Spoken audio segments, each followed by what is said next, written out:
Welcome back, guys. My name is Skullmember, and today we have a clip for you from the Meteor which I had on my live stream. It has an Ace gameplay, so we're going to talk about what I do. You're going to see again my face and everything moving, but you're not going to hear me talk because this is a talk over, this was on live, so I just taken the audio out, but shamefully I can't take my face out. And recording me over it would also look rather odd, but you should probably see me moving around. So, the Meteor is a tier 7 premium fighter.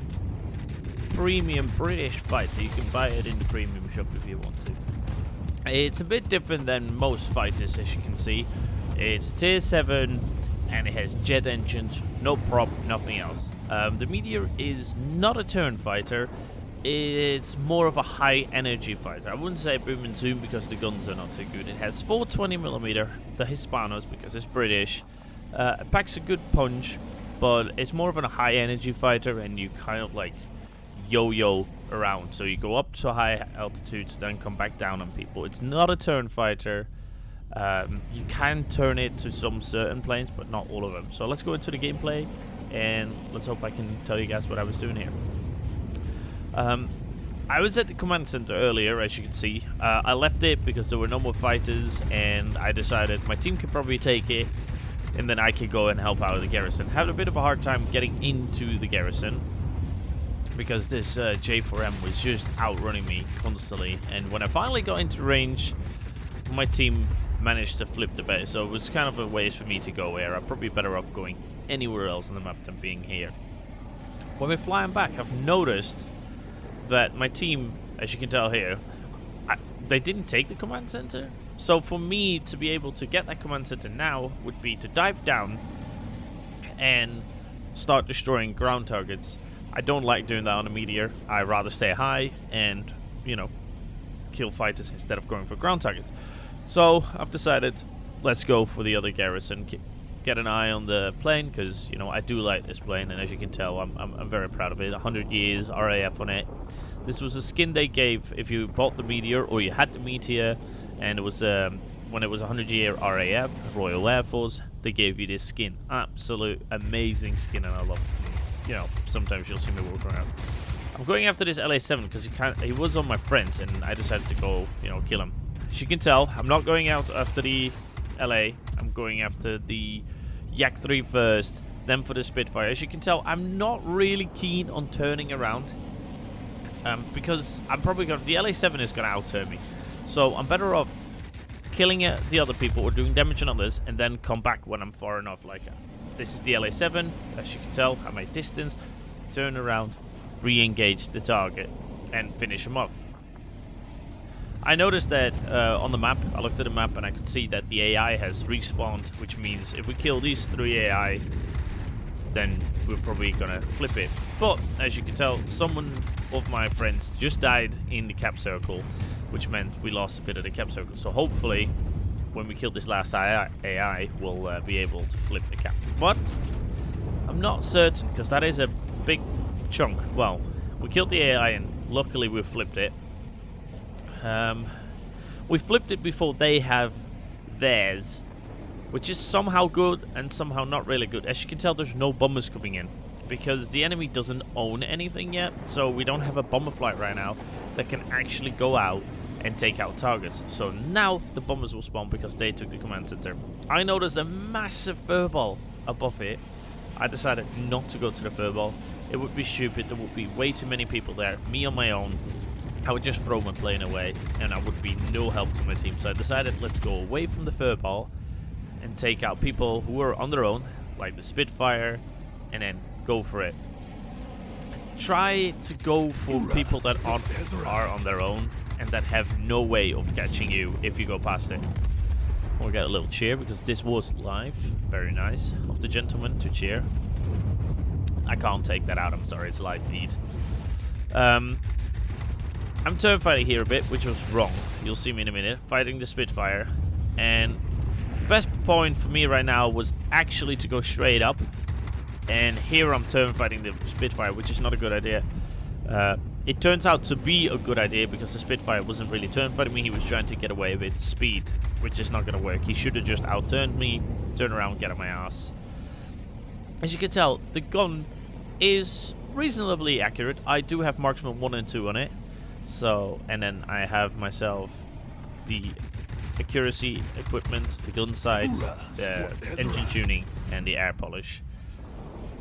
But as you can tell, I'm more of a person to do damage on a target and then move on to a different target. Because if I will start turning to get all the targets or kill the person I'm fighting at, I will lose energy, and I don't want to lose energy too much in this plane. So you'll see me fight, and if I know I can't get him, I'll just keep going and go for a different target.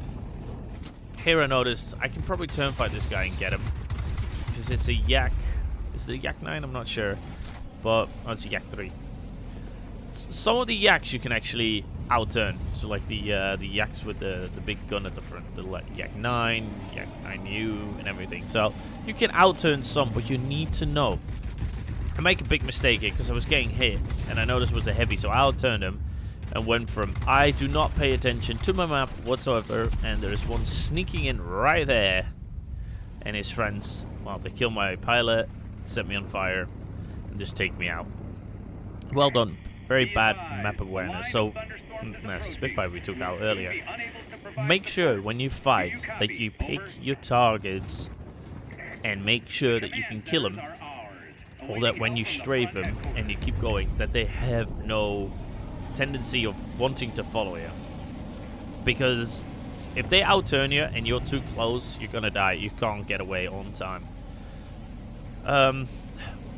This is a part I don't like about the bomber flight. As you can tell, our bomber flight was going for that command center, but we flipped the command center, and that means the bomber flight will go away and respawn for something else. I'd rather see that the bomber flight would deviate to a different target and continue there, but you know, this is how it works. I noticed their bombers are coming in, and they're gonna go for our garrison. Not really a problem if we lose the garrison, but if I can take out the bomber flight and we don't lose the garrison, that's a bonus, right? And I could spank my own points here a bit. So I decided the Meteor is pretty good at going after bombers, so I'd go after the bombers.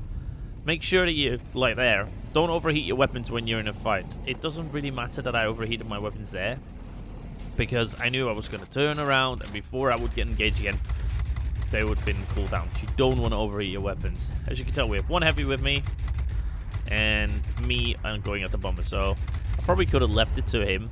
But as you can tell, I wanted to take the bombs out.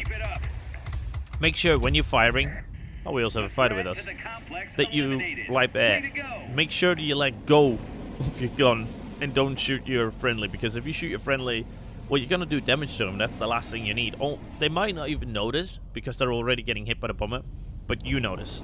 So, here we're going to go to the factory because there's a GAA flying around. And the Meteor is reasonable to take out a GAA, as you're going to see in a minute. So I've decided I'll jump in, take out this GAA. I did way more damage than I expected on this thing. And, you know, we set the base back to neutral. I'm not going to hang around. I'm not going to stick around because the Meteor will not do anything good in the factory. So don't take it into a factory if you have a Meteor. Take out the targets who are there and then just leave. I mean, you can't do anything else. So here, we should almost be at the end. So we're going towards this Yak again. For some reason, the Yak really loved me this game. As you can tell, again, I'm not turn fighting him. I'm going for other targets. We're going for the Spitfire. We're going for the LA7. As you can see, I'm picking my fights to make sure that I don't have to turn fight. Here I noticed I need to go. This is what I mean. I picked my fight. I know he's a turn and burner. I'll go up into the air, hopefully make him stall. There you go. Up, up, up, up, up. And I'm just waiting for him to stall. So here I turn around. Because I know most of them at tier 7 or 8 won't be able to follow me straight up and they stall out.